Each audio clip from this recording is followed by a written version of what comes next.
And the plan has to be to strengthen the Affordable Care Act, not get rid of it, Vice pass this President prologue Harris, in thank terms you. of where Donald Trump stands on I that. want to move to an issue that's important for a You lot made a of. mistake.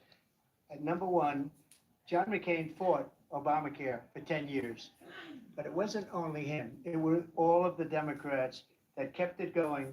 And you know what? We can do much better than Obamacare, much less money. But she won't improve private insurance for people, private medical insurance.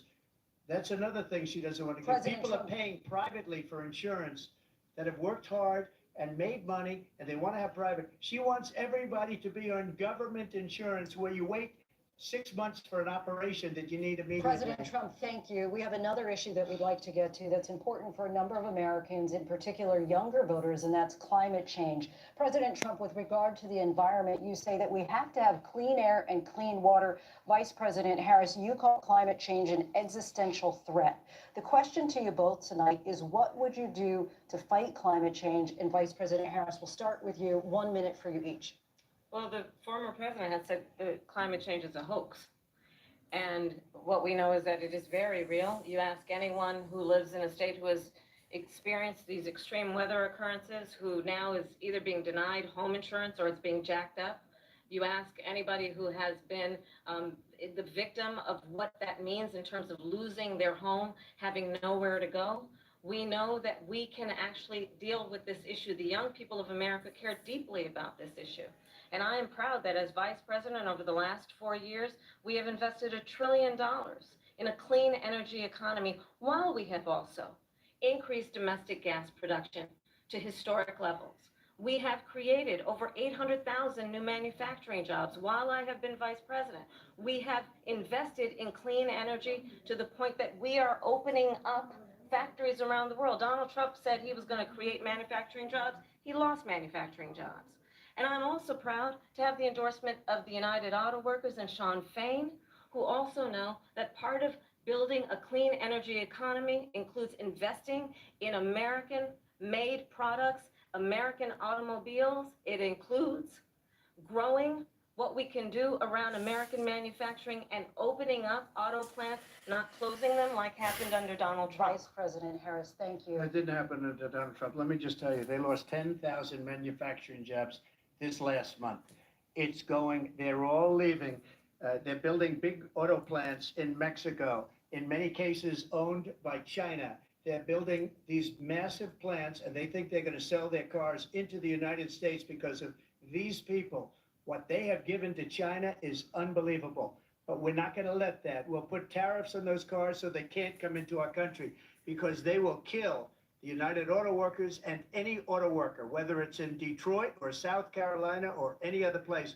What they've done to business and manufacturing in this country is horrible. We have nothing because they refuse. You know, Biden doesn't go after people because supposedly China paid him millions of dollars. He's afraid to do it. Between him and his son, they get all this money from Ukraine. They get all this money from all of these different countries. And then you wonder, why is he so loyal to this one, that one, Ukraine, China? Why is he? Why did he get $3.5 million from the mayor of Moscow's wife? Why did she pay him $3.5 million?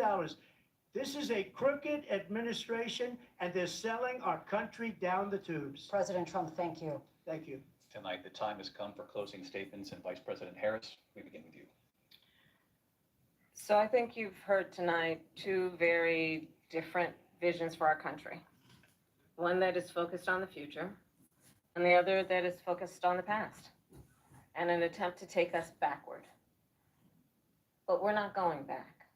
And I do believe that the American people know we all have so much more in common than what separates us. And we can chart a new way forward. And a vision of that includes having a plan, understanding the aspirations, the dreams, the hopes, the ambition of the American people, which is why I intend to create an opportunity economy, investing in small businesses, in new families, in what we can do around protecting seniors, what we can do that is about giving hard folks a break and bringing down the cost of living.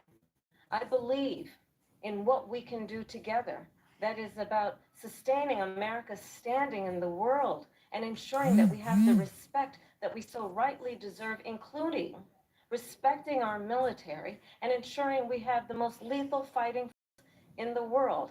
I will be a president that will protect our fundamental rights and freedoms, including the right of a woman to make decisions about her own body and not have her government tell her what to do. I'll tell you, I started my career as a prosecutor. I was a DA, I was an attorney general, a United States senator, and now vice president. I've only had one client, the people. And I'll tell you, as a prosecutor, I never asked a victim or a witness, are you a Republican or a Democrat? The only thing I ever asked them, are you okay? And that's the kind of president we need right now. Someone who cares about you and is not putting themselves first. I intend to be a president for all Americans and focus on what we can do over the next 10 and 20 years to build back up our country by investing right now in you, the American people. Vice President Harris, thank you. President Trump? So she just started by saying she's going to do this, she's going to do that, she's going to do all these wonderful things. Why hasn't she done it? She's been there for 3.5 years. They've had 3.5 years to fix the border. They've had 3.5 years to create jobs and all the things we talked about. Why hasn't she done it? She should leave right now, go down to that beautiful White House, go to the Capitol, get everyone together and do the things you want to do, but you haven't done it, and you won't do it because you believe in things that the American people don't believe in. You believe in things like, we're not going to frack, we're not going to take fossil fuel, we're not going to do things that are going to make this country strong, whether you like it or not. Germany tried that, and within 1 year, they were back to building normal energy plants. We're not ready for it. We can't sacrifice our country for the sake of bad vision. But I just ask one simple question. Why didn't she do it? We're a failing nation. We're a nation that's in serious decline. We're being laughed at all over the world. All over the world, they laugh. I know the leaders very well. They're coming to see me. They call me. We're laughed at all over the world. They don't understand what happened to us as a nation. We're not a leader. We don't have any idea what's going on. We have wars going on in the Middle East. We have wars going on with Russia and Ukraine. We're going to end up in a third world war, and it'll be a war like no other because of nuclear weapons, the power of weaponry. I rebuilt our entire military. She gave a lot of it away to the Taliban. She gave it to Afghanistan. What these people have done to our country, and maybe toughest of all, is allowing millions of people to come into our country. Many of them are criminals, and they're destroying our country. The worst president, the worst vice president in the history of our country.